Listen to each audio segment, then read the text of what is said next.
Well, hi. What is passive aggressive behavior? Have you ever felt angry but ended up controlling it? Or have you seen people around you doing that?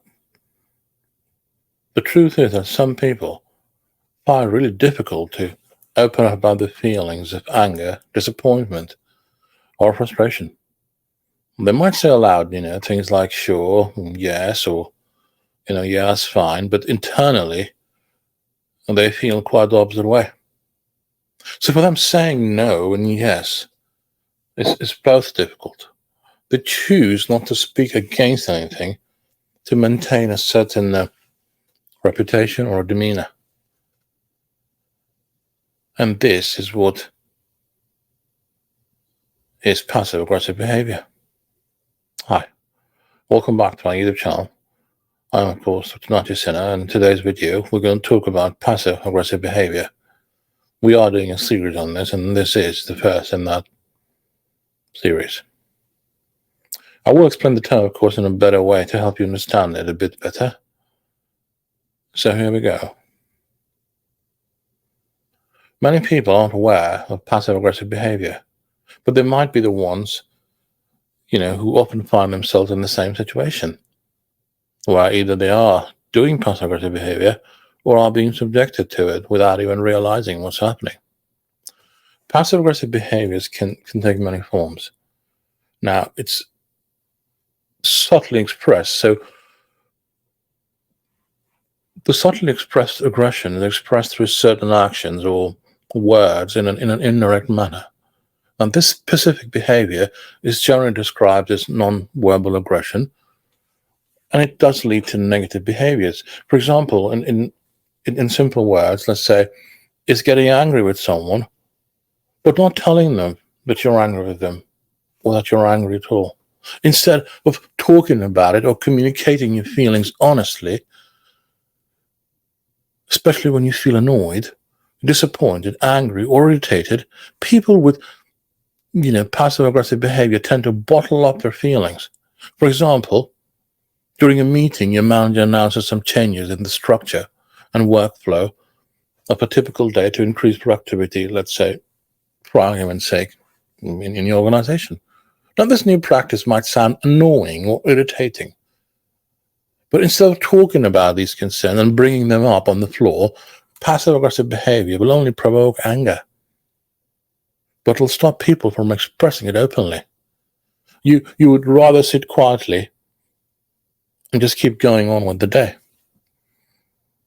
And as you know by now, that passive aggressive behavior could not necessarily, lead to showing these signs of anger and irritation. So at times, people with this kind of behavior might show up as understanding, cordial, rational, kind, and even good-natured. However, the factor of manipulation might be involved in this aspect, leading to passive-aggressive behavior. And one of the most significant points to remember is that passive-aggressive behavior is a negative pattern. It's unhealthy and it's toxic. This destructive pattern can gradually eat at the trust between individuals. So it's a pathway of negative energy, which is obvious to those included and can create hurt and, painful moments of torment for everyone involved. Now, it happens when, sad feelings or angry feelings or sentiments develop and are then held on a purposeful, sort of need for one to, or acknowledgement by another person, or reliance on others, and at times to keep away from any further arguments or struggle. Well, if this sounds something that you recognize, then I guess sit back and relax. We all tend to do some of the things mentioned earlier, but that's done from time to time. And if it this consistency in a day-to-day life leads to a particular pattern which develops into a full-form bad behavior pattern or passive-aggressive behavior. Now, being passive-aggressive is the point at which the way of behaving is more tenacious and repeated, even without knowing that you're doing it. Now, where there are progressing examples of pessimistic mentalities and uninvolved opposition in relationships or work situations. Now, with that said, let's move forward and explore some examples of passive aggression. Ignorance and avoidance. So when you're angry, you feel that you can't speak calmly. No to communication. When there is something problematic, discuss or understand.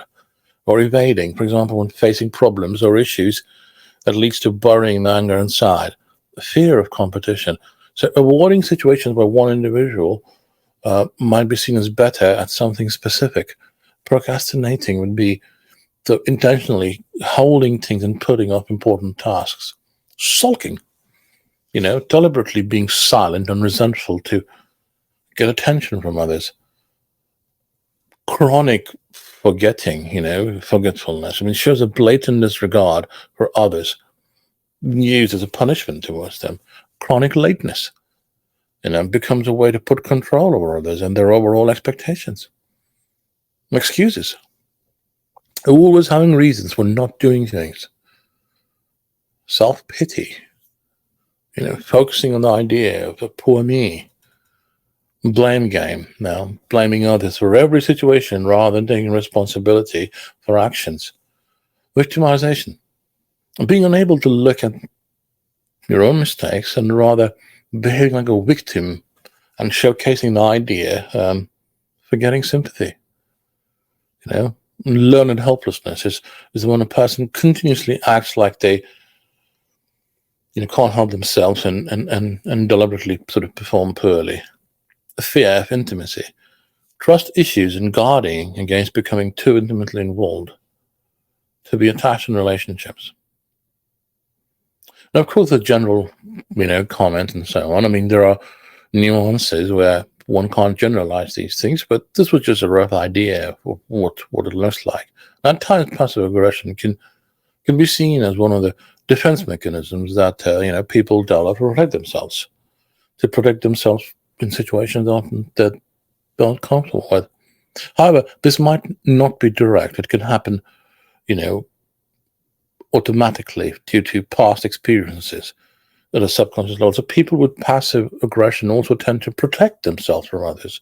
And their reason to do so might be different from other people in that same situation, but with underlying feelings of insecurity, mistrust, fear, or rejection. I guess the point I'm trying to make is that just because you see passive aggressive behavior as an open symptom, if you want to call that, don't automatically conclude that you understand why it's happening. Leave that aside. A lot of, us might think that it should be, is it a part of a personality disorder, or is it a personality disorder?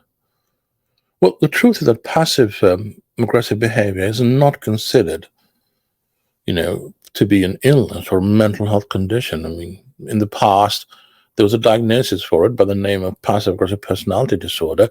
It indicated the idea of people having a personality disorder only, and not any sign of a mental health issue. Now, earlier, passive aggression was described as a response to the unfulfillment of needs and wants. And passive aggressive behavior is linked, though, to different situations rather than any fixed traits amongst individuals. So the diagnosis or the noticing of these, behaviors indicate a negative attitude towards daily life. Now, why that happens is a different matter. Now, this behavior, of course, can be triggered or provoked through mental health conditions like, depression and anxiety, and this can lead to even more problems in expressing oneself properly. It might, have an impact on a person's beliefs about how they're perceived by others. And it can create problems in productive, communication or make it even more complicated. People who've been through trauma, would learn some of these traits as a way of defense mechanism too.